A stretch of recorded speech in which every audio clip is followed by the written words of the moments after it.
Bicara tentang cara berpikir, setiap orang punya kemampuan. Jadi cara berpikir itu adalah sebuah kemampuan ya.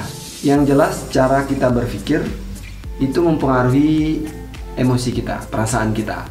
Kalau kita berpikir negatif, maka emosi kita juga akan mengikuti. Ya cuman dia membutuhkan waktu.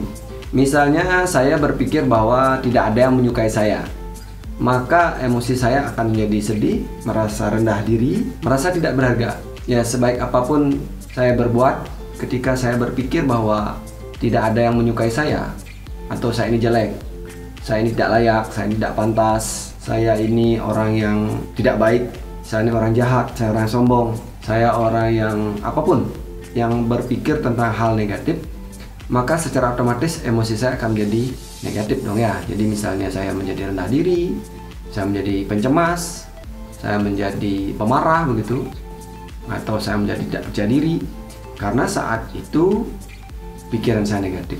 Ada orang datang nih ke rumah saya, ya gedor-gedor pintu ya, atau ngelemparin batu ke kaca saya di rumah. Kalau sudut pandang saya negatif tentang orang itu atau cara berpikir saya waktu itu salah, maka otomatis emosi saya menjadi takut, bisa menjadi marah, kecewa, atau dari emosi itu akan menimbulkan tindakan. Bisa jadi saya ikut marah atau saya ikut melempar batu. Jadi tergantung. Nah, sudut pandang pikiran kita ini sebenarnya kan hanya refleksi dari pengetahuan kita. Kita taunya apa? Bagaimana kita memandang situasi ketika orang ngomongin saya, misalnya ngomong sesuatu yang aneh-aneh tentang saya. Pengetahuan saya tentang apa itu omongan, apa itu perilaku orang terhadap saya, itu sangat mempengaruhi sudut pandang saya. Nah, bisa saja kalau saya tahu ternyata orang yang melempar itu, misalnya nih, dari sudut pandang lain, ternyata orang itu satu misalnya dia sedang melempari layangan misalnya, atau orang itu sedang memberitahu saya bahwa ada sesuatu di rumah itu, ada bahaya, ayo keluar. Atau misalnya keadaan lain, misalnya dia orang gila misalnya. Nah, pada saat saya memandang itu sebagai suatu kondisi yang netral ya, atau kondisi yang menguntungkan, maka secara otomatis emosi saya yang tadinya negatif bisa jadi nyaman, menerima, atau malah bersyukur. Nah, jadi kalau saat ini saya tidak bahagia, mungkin yang pertama mungkin cara berpikir saya yang salah, atau saya berpikir terlalu banyak.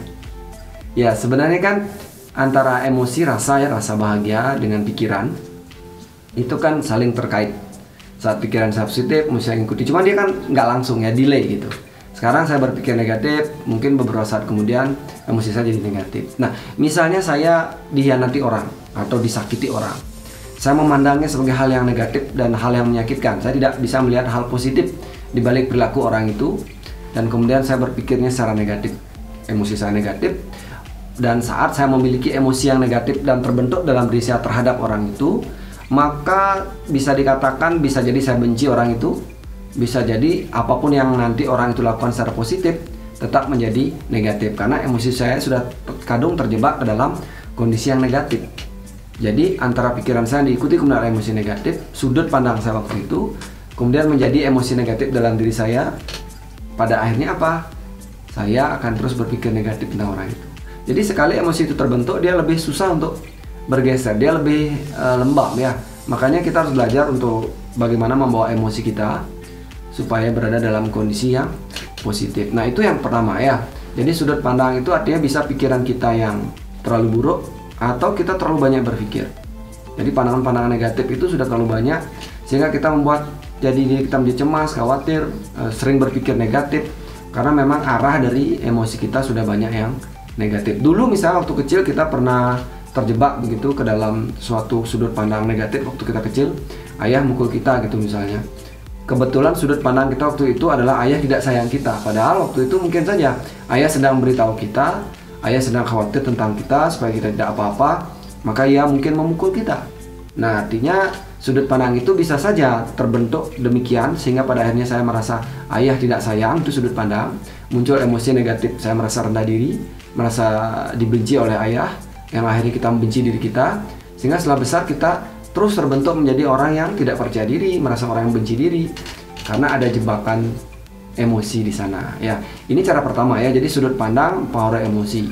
Nah, yang kedua ingat, sebenarnya pikiran dan emosi ini hanyalah bunga, bilang begitu, hanya daun dari diri kita yang sebenarnya. Ada diri kita yang jauh lebih kuat, lebih strong di dalam pada saat energi kita bagus, kuat, dan kita berhasil mengamati diri kita. Kita berhasil tidak terlalu banyak berpikir, atau mungkin menjaga jarak, atau mengurangi jumlah pikiran ya, selain berpikir positif ya. Jadi pada saat kita berhasil menjadi diri kita, mengamati diri kita juga bisa merasakan kebahagiaan. Artinya cara berpikir itu ada dua ya. Berpikir secara positif, belajar nih, banyak pengetahuan, banyak belajar tentang pengetahuan, tentu akan membuat kita makin banyak berpikir positif atau memiliki banyak sudut pandang. Yang kedua adalah dengan cara mengamati diri kita sebagai energi, menyadari, menaikkan level energi kita, sehingga pada saat yang sama kita tidak melekat atau kita menjaga jarak dengan si pikiran dan emosi kita. Ya, jadi sesuai judul, jika Anda hari ini tidak bahagia, mungkin ada cara berpikir yang perlu Anda benahi. Sampai jumpa di video selanjutnya.